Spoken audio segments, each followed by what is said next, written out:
गुजरात विधानसभा चुनाव और विधानसभा चुनाव में इस बार जो एक बड़ी खास बात है वो खास बात यह है कि जो गुजरात की पॉलिटिक्स रही है बाई एंड लार्ज बाइपोलर रही है। लेकिन इस बार एक नई party, new entrant party Arvind Kejriwal के रूप में गुजरात में एंटर की है। लेकिन उसका इम्पैक्ट क्या होगा? क्या गुजरात की बाइपोलर पॉलिटिक्स में केजरीवाल इफेक्ट कुछ काम करेगा? क्या बीजेपी के अंदर जो रेबल की प्रॉब्लम है वो कहाँ तक बीजेपी को डेंट करेगी? तो ये सारी बातें हम जानते हैं। खास करके गुजरात में जो एक्चुअल थर्ड पार्टी जो जनरेशन रही उसके जो ओरिजिनल प्रोपगेटर थे, जिन्होंने की थर्ड पार्टी की शुरुआत की गुजरात में, शंकर सिंह वाघेला साहब, पूर्व मुख्यमंत्री, कैबिनेट मिनिस्टर, और जिन्होंने एक तरह से थर्ड मोर्चे जिसको कहें उसकी शुरुआत की थी अलग पार्टी बनाकर। उनसे जानते हैं कि गुजरात का जो पॉलिटिकल फ्यूचर है, गुजरात की जो राजनीति चल रही है, विधानसभा चुनाव चल रहे हैं, उसमें क्या होने वाला है। वाघेला साहब, बहुत बहुत स्वागत है आपका द प्रिंट में। तो सबसे पहले तो ये बताइए वाघेला साहब कि आप सबसे गुजरात की जो बाइपोलर पॉलिटिक्स रही उसमें आपने एक नई पार्टी बनाकर तहलका मचाया था, मुख्यमंत्री बने। तो आज की तारीख में जो गुजरात की पॉलिटिक्स आपको दिख रही है वो किस डायरेक्शन में जाती दिख रही है? क्या आपको लगता है कि केजरीवाल की पार्टी कुछ इम्पैक्ट कर पाएगी या फिर ये पॉलिटिक्स बाइपोलर रहेगी? देखिए, जो भी आपने कहा, गुजरात में अभी बहुत बड़ा वैक्यूम है, शून्यावकाश। बीजेपी का ग्राफ इतना डाउन है, इतनी एंटी इनकम्बेंसी है बियॉन्ड इमेजिनेशन। अब वो जो डाउन है ग्राफ, तो अप होना चाहिए कांग्रेस का या और तीसरी पार्टी का, वो किसी का अप नहीं है, वही प्रॉब्लम है। और मैं समझता हूँ कि इलेक्शन आने वाला था तो पार्टीज को होमवर्क करना चाहिए कि क्या करना चाहिए, कौन कैंडिडेट होगा कौन नहीं होगा। तो वो नहीं होता है, और 11th आवर भागना और सही कार्यकर्ताओं को निराश करना, नाराज करना, फिर कार्यालय जो होता है तोड़फोड़ करना, वही पार्टी के लोग हाय हाय जिंदाबाद करने वाले हाय हाय करते हैं। ये सिस्टम फेलियर पार्टीज जो है, इनको सोचना चाहिए कि आम तौर पर जो लोग अच्छे कैंडिडेट को पसंद करते हैं वो पब्लिक वोट जिनको देती है वो, और इसमें होमवर्क के अभाव से ये गड़बड़ रहती है। आपने जो बताई तीसरी पार्टी की बात, वो मैं समझता हूँ कि मार्केटिंग नाम की जो चीज़ है, जो मार्केटिंग इतने करोड़ ऑफ रुपीज़, जैसे आम आदमी पार्टी ने भी अभी तक तो पता नहीं 100, 200, 300, 400, 500 करोड़ खर्चा किया होगा। ये पैसे आते कहाँ से? और पॉलिटिक्स में सीनियरिटी नाम की एक चीज़ होती है। कोई दोस्तों ने बताया कि पुरानी शराब अच्छी, पुराना डॉक्टर अच्छा, और ऐसे ही पुरानी लीडरशिप अच्छी। जो रास्ते जानते हैं, जैसे पार्लियामेंट में प्रणब बाबू थे, वो खड़े होते तो सामने कोई बोलता नहीं था। जब वाजपेयी थे, वो खड़े होते तो सामने कोई, मतलब पुराने लीडर थे जो मंजे हुए। अभी आम आदमी पार्टी में वो प्रॉब्लम है, जो लीडरशिप है वो बिल्कुल इधर से उधर, इधर कोई विदाउट एनी आइडियोलॉजी। पूरे देश में थर्ड फ्रंट ही है, पूरे देश में। कलकत्ता देखिए, सीपीएम, कांग्रेस, ममता जी और बीजेपी 4 पार्टी हुई। तमिलनाडु में 4 पार्टी, केरला में 4 पार्टी, बीजेपी कम है। महाराष्ट्र में 4 पार्टी, बिहार में, मतलब यूपी में, जहाँ भी देखिए 3-4 पार्टी है। पार्टी चलाने के लिए पैसे चाहिए, पैसे, और पैसे। मैं वही पूछ रहा था इस सवाल पे, क्योंकि आपने तो पार्टी चलाई है। पार्टी चलाना कितना मुश्किल होता है और उसके लिए कितने पैसे चाहिए? और केजरीवाल जी जो ये वादे कर रहे हैं कि ये रेवड़ी देंगे, वो रेवड़ी देंगे, सब कुछ राम राज्य आ जाएगा, तो आपको लगता है कि गुजरात की जनता विश्वास करेगी उसमें? ये गुजरात की जनता तो बिल्कुल व्यापारी कम्युनिटी के लोग हैं हम, मतलब कोई किसी के ऊपर भरोसा नहीं करे। ये सिर्फ धंधा जानती है। मतलब वो सबको मालूम होता है, और मुफ्त का लेना वो हमारे ब्लड में नहीं है। गुजराती लोग मुफ्त का नहीं खाएंगे, और मुफ्त का कुछ होता ही नहीं है। मुफ्त का मानने वाला लोग बेवकूफ़ होते हैं, कहने वाले और सुनने वाले। बेवकूफ़ बनाने का धंधा है। मुफ्त कहाँ से होता है? इधर से लेकर उधर देते हैं। कोई पॉलिटिकल पार्टी ने, फर्ज कीजिए कि किसी ने कहा कि हम 200 करोड़ का मुफ्त दीजिए, तो पॉलिटिकल पार्टी ने 200 करोड़ गवर्नमेंट में जमा कराए? कोई पॉलिटिकल पार्टी ने, लीडर ने वहाँ कुछ पैसे दिए? वो तो है ही नहीं। मतलब प्रजा के पैसे इकट्ठे हुए सरकार की ट्रेजरी में, वो इधर से इधर आप बांटते हैं। मुफ्त नहीं है वो। अरे कि मुफ्त की बात का तो ये तो इलेक्शन कमीशन ऐसे ही टाइम पास कर रहा है, वरना इनके पर लगाम लगाना चाहिए कि 5 साल में जो वादे किए हो वो पूरे न हुए हो तो 5 साल के बाद वो पार्टी का रजिस्ट्रेशन कैंसिल। ठीक है, तो आपने ये आप पे तो कर दिया कि केजरीवाल जी ये सारे जो वादे कर रहे हैं, ये सब रेवड़ियां जो की बातें कर रहे हैं, ये सब जनता को बेवकूफ़ बनाने वाली बात है। अब बीजेपी पे आते हैं, चूंकि आप बीजेपी के ओरिजिनल रेबल हैं, जिन्होंने बीजेपी को सत्ता से बेदखल किया। अब आज की तारीख में आप उस दौर में भी नरेंद्र मोदी को स्कूटर पे घुमाते थे। आज की दौर में नरेंद्र मोदी और अमित शाह इतने पावरफुल हैं कि हर स्टेट में एक के बाद एक चुनाव जीतते जा रहे हैं। बीजेपी को लगता है आपको कि क्या ऐसी वजह हैं जिसकी वजह से नरेंद्र मोदी का प्रचंड जनादेश चल रहा है, और उसको हराने वाली जो ताकतें हैं वो क्यों नहीं इकट्ठी हो पा रही हैं? देखिए, ऐसा नहीं है। बीजेपी, फर्ज कीजिए गुजरात, 27 साल में आपने लोक कल्याण का शासन किया और दिया है, तो फिर प्रजा के आगे भीख मांगने की क्यों जरूरत है? मतलब 27 साल से आपने गुजरात की जनता के साथ धोखाधड़ी किया, बेईमानी की, झूठ बोला, प्रोमिसेस प्रोमिसेस प्रोमिसेस। अगर ऐसा नहीं है तो 25 साल में लोग आपके घर सामने से आकर देंगे, बाप आप हमारे मालिक हैं। 25 साल में आपने हमारे रास्ते सोने के कर दिए, हमारे घर के छत पर सोने के पत्र लग गए, हमारा लड़का जो है ना अभी बहुत बड़ा ऑफिसर बन गया, हमको कोई महंगाई नहीं है, बेकारी नहीं है। ये होना चाहिए। तो 25 साल शासन करने वाली पार्टी को तो जनता के बीच वोट के लिए जाने की ज़रूरत नहीं होती है। मतलब ये जो इधर उधर गलिए गुची में अभी घूमने लगे हैं ना, वो ये एंटी इनकम्बेंसी भयंकर तकलीफ जो है ना, सामने जो पार्टी है वो भी जीतने के लिए जो प्लानिंग करना चाहिए, होमवर्क करना चाहिए, उसका अभाव है। मालूम है कि परीक्षा जब होती है तो डिस्टिंक्शन स्टूडेंट जो होता है ना, वो 12-12 घंटे पढ़ता है, तब जाकर 80 से प्लस मार्क्स आते हैं। तो ये भी तय है ना कि 5 साल के बाद इस दिनांक को, इस महीने में हमारी परीक्षा होने वाली है। क्यों आप 4 घंटे भी क्यों काम नहीं करते? यानी कि बीजेपी जीतती है ऐसा नहीं है, सामने वाली पार्टी, जो हमारी फाइनेंस मिनिस्टर ने कहा था ना कि भाई डॉलर मजबूत है, रुपया वीक नहीं है, बोले डॉलर मजबूत है। तो ये जो है ना, आप सामने वाली पार्टी वीक है इसलिए बीजेपी मजबूत है। लेकिन बीजेपी मजबूत है तो सामने वाली पार्टी को देखकर लगना चाहिए कि भाई हमको होमवर्क करके बीजेपी को ओवररूल ओवरटेक कर सकते हैं। तो सामने वाली जो पार्टी है, आपकी पुरानी पार्टी कांग्रेस पार्टी, उसके नेता राहुल गांधी तो भारत को जोड़ रहे हैं, गुजरात को छोड़ के। जब चुनाव गुजरात में है तो देश के दूसरे हिस्सों में भारत को जोड़ने निकले हुए हैं। देखिए, वो पार्टी के, मतलब गुजरात की पार्टी से दुख ही ऐसा मेरे को लगा। जिन पर ज़्यादा भरोसा था वो भरोसा टूट गया। मैं हूँ और भी एमएलए जो भी हो, इनको काफ़ी धक्का लगा होगा। काफ़ी धक्का लगने के बाद फिर इनको लगा होगा कि एमएलए है तो चले जाएंगे ना, नहीं चाहिए एमएलए हमको। अगर ये जो अच्छा इलेक्शन में यही है, एमएलए ये भी है वो भी है। और आमतौर पर जो लॉयल्टी की या आइडियोलॉजी की बात है, मैं उसमें सहमत नहीं हूँ। कोई किसी को लॉयल नहीं होता है। जैसे अभी पार्टी के डीप में जाना नहीं चाहता, लेकिन लॉयल्टी के नाम की चीज़ से मेरिट्स मर जाता है। ये मेरा वफादार कार्यकर्ता है, उसको टिकट दीजिए, लेकिन दूसरा मेरिट वाला कार्यकर्ता अच्छा होगा, उस लॉयल्टी के चक्कर में उसका मर्डर हो जाएगा, पॉलिटिकल मर्डर हो जाएगा, वो रह जाएगा बेचारा। तो जो चमचे लोग होते हैं ना, वो उसमें अपना उल्लू सीधा करके टिकट लेकर चले जाते हैं। और ये मैं प्रजा को वोट देने हैं, पार्टी तो माध्यम है इनका। तो प्रजा को वोट देने के लिए आपको ऐसे पॉइंट रखने चाहिए, ऐसे लोग जो सामाजिक लीडर हो, सोशल, अपने अपने समाज में, इनको टिकट दीजिए तो ज़्यादा तकलीफ नहीं पड़ेगी। बीजेपी में हम थे तब हमने अच्छे अच्छे लोगों को लाए थे।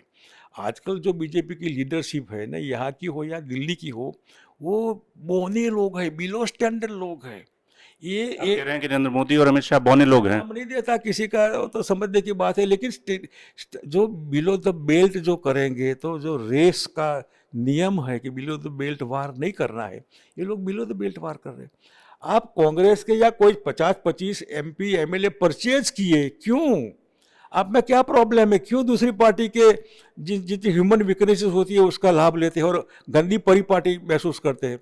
नहीं, वो तो कहते हैं कि हम पावर पॉलिटिक्स में हैं और सत्ता का नियम यही है कि खरीदना, अगर सरकार बनानी है तो एमएलए को खरीद लो। और राहुल गांधी एक तरह से वो आइडियलिस्टिक पॉलिटिक्स की बात कर रहे हैं कि आइडियल ऐसा होना चाहिए। राहुल गांधी की बात सही है, बिल्कुल आइडियलिस्टिक है, और इनामदार और ईमानदार दोनों है राहुल गांधी। और मैं समझता हूँ पॉलिटिकल स्पिरिट से चलते हैं, और जो पकड़ता है गलत है तो वो मानता है कि गलत है, सही है तो कॉम्प्रोमाइज़ करके सही, कोई बात नहीं। लेकिन काफ़ी खराब अनुभव राहुल गांधी को अपनी कम उम्र में जो जो अनुभव हुए इतने खराब अनुभव हुए, और अनुभव में आदमी को बहुत दुखी होता है, और दुखी होने के बाद फिर गंदी डर्टी पॉलिटिक्स से पर हो जाता है।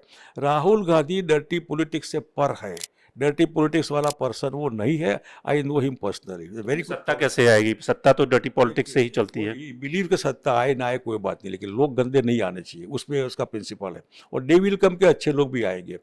सत्ता आनी है तो बंगाल में क्यों नहीं आई बीजेपी, आंध्र में क्यों नहीं आई, तेलंगाना में क्यों नहीं आई, तमिलनाडु में क्यों नहीं आई, केरला में क्यों नहीं आई, महाराष्ट्र में क्यों नहीं आई? भाई ये जो मामला है ना, ये लोग मानते हैं हम ही है, ऐसा नहीं है। लोग तो दुखी है बीजेपी से। सामने अगर कोई समझदार आदमी है उस जगह पर, तो मैं समझता हूँ कि लोग अपने आप फिर उसके पीछे लग जाते।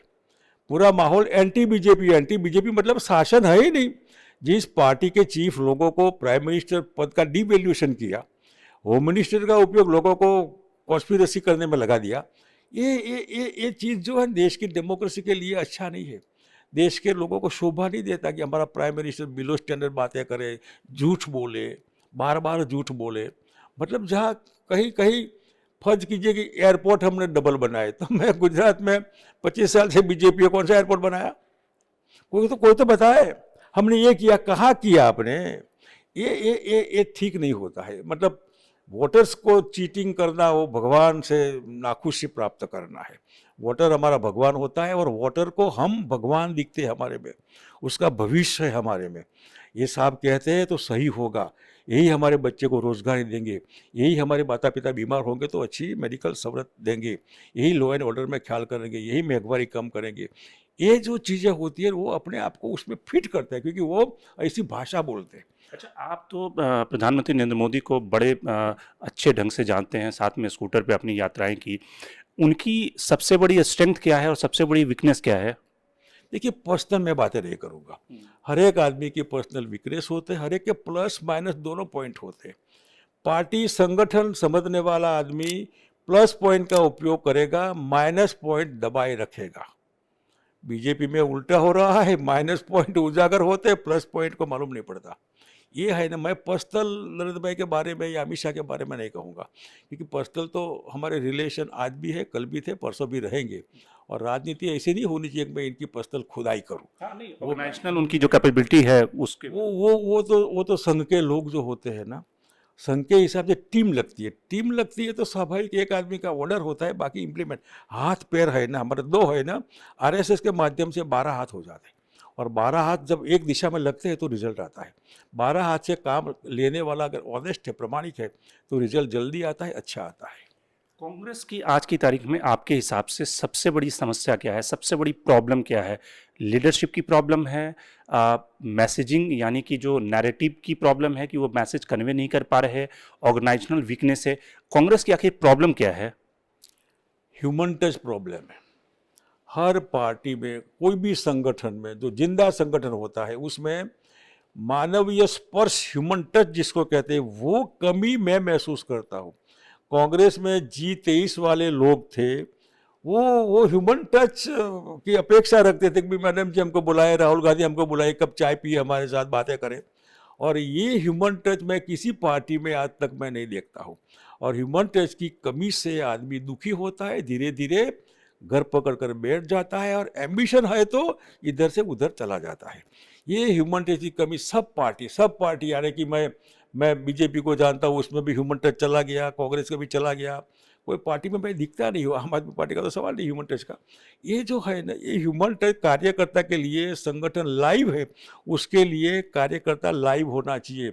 बीमार है तो उसके जाकर घर, बच्चा क्या हुआ, प्रॉब्लम है क्या, माताजी मर गई तो बैठने के लिए पिताजी को कोई, ये जो चीज़ है ना वो कमी है। मतलब आप परिवार कहते हैं कि भी कांग्रेस हमारा परिवार है, बीजेपी हमारा परिवार है, एक हमारा परिवार कहाँ है? परिवार का मुखिया तो देखता ही नहीं परिवार में कोई जिंदा है या मर गया।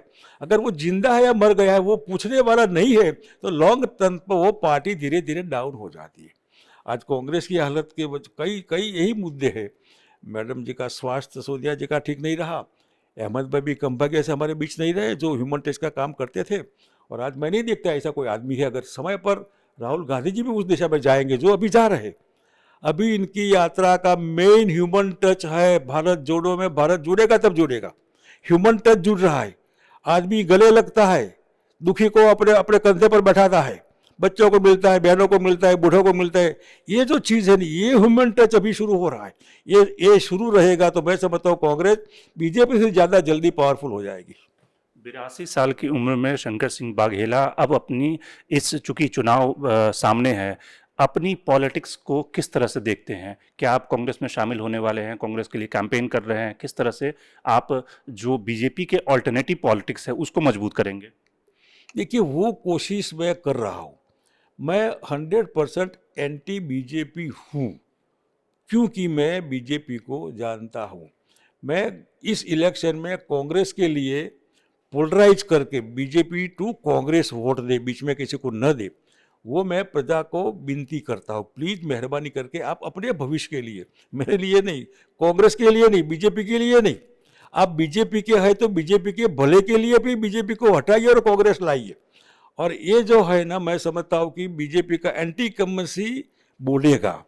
और आने वाले समय में जैसे गांधी जी थे या कांग्रेस पार्टी, वो पॉलिटिकल प्लेटफॉर्म नहीं था, अंग्रेजों के सामने लड़ने के लिए एक प्लेटफॉर्म बना था। बाद में वो पार्टी के उस जयप्रकाश नारायण कोई पॉलिटिकल पार्टी के नहीं थे, वो तो नेहरू जी के साथ वाले लीडर रहे और पटना में कर रहे थे अपना काम। तो नानाजी देशमुख इनको लेकर जनसंघ की शिविर में ले आए और फिर सिंहासन खाली करो कि जनता आती है, सब इकट्ठे हो गए।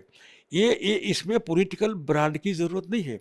सामने जिस पार्टी को मैं जानता हूँ कि ये बीजेपी जो मैंने बनाई थी तो नहीं है बीजेपी, ये तो भ्रष्ट बीजेपी है, करप्ट बीजेपी है, बिल्कुल थर्ड क्लास लोगों के हाथ में पार्टी, शराबी लोग, गुंडे लोग, मतलब इसमें रैपर लोग, कोई बाकी समाज का जितना न्यूसेंस है ना, सबसे भरी बीजेपी की है। अगर गुजरात के लोग बेवकूफ़ है कोई इस पार्टी को वोट देंगे, अपने भविष्य अपने पैर पर कुल्हाड़ी मारेंगे अगर वो वोट देकर बीजेपी का शासन फिर से आएगा। आ सकता है, मैं ना नहीं कहता प्रजा के हाथ में है, लेकिन प्रजा अगर जानबूझकर अपने पैर पर कुल्हाड़ी मारेगी बीजेपी को वोट देकर, फिर कंप्लेन करने की आवश्यकता नहीं है। हम मर गए, मेघवारी में मर गए, लॉ एंड ऑर्डर में मर गए, लोग शराब पीकर हमारे घर हमला करते हैं, हमारी लड़की को उठा ले गया, नॉट कंप्लेन देन।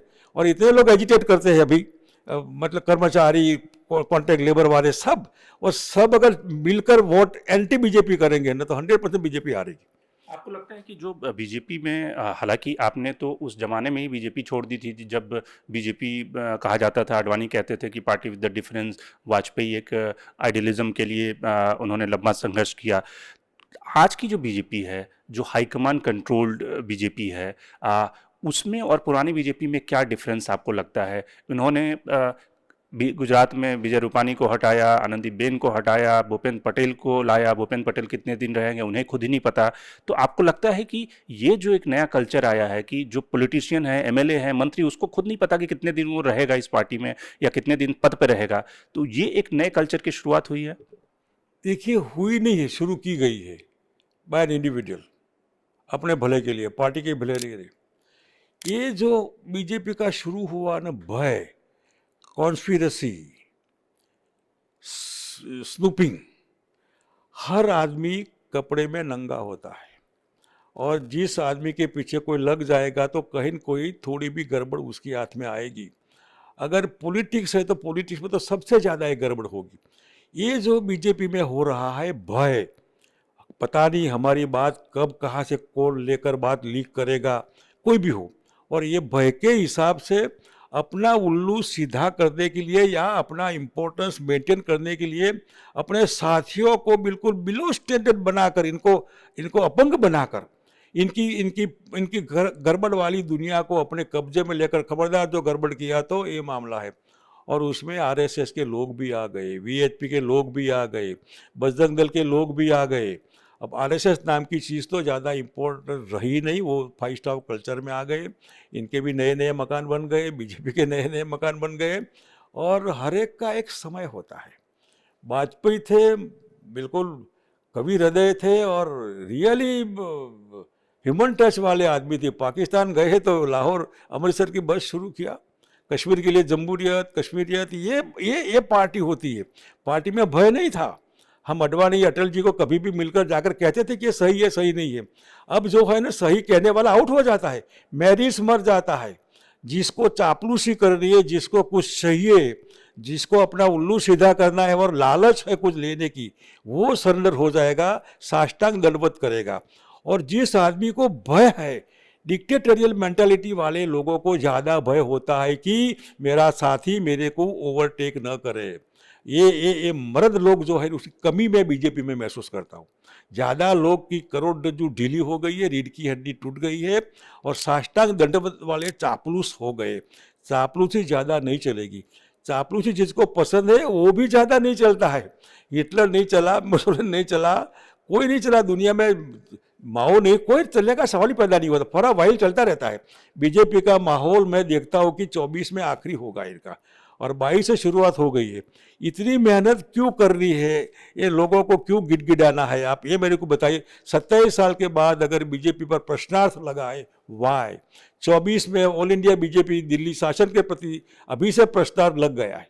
तो मैं समझता हूँ कि जो लोग अभी आइडियोलॉजी के हिसाब से लगे थे, इनको लगा कि यह तो यूज एंड थ्रो है, एडवांटेज ये यूज एंड थ्रो है, सबसे ज़्यादा सपोर्टर रहे आज की बीजेपी की लीडरशिप के लिए।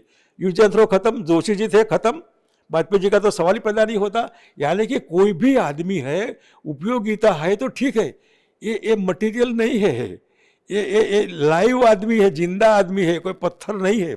अब पत्थर को भी तो अपेक्षा होती है कि मैं भगवान बनूं, तो कार्यकर्ता है जो अपेक्षा रखता है, उस कार्यकर्ता का यूज एंड थ्रो और भय और चल भाग यहाँ से, क्या समझता है, एमपी बनना है, चेयरमैन बनना है, ये करना है, आओ हमारे पास सीधे हो जाओ, ये जो है ना लालच बुरी चीज़ है।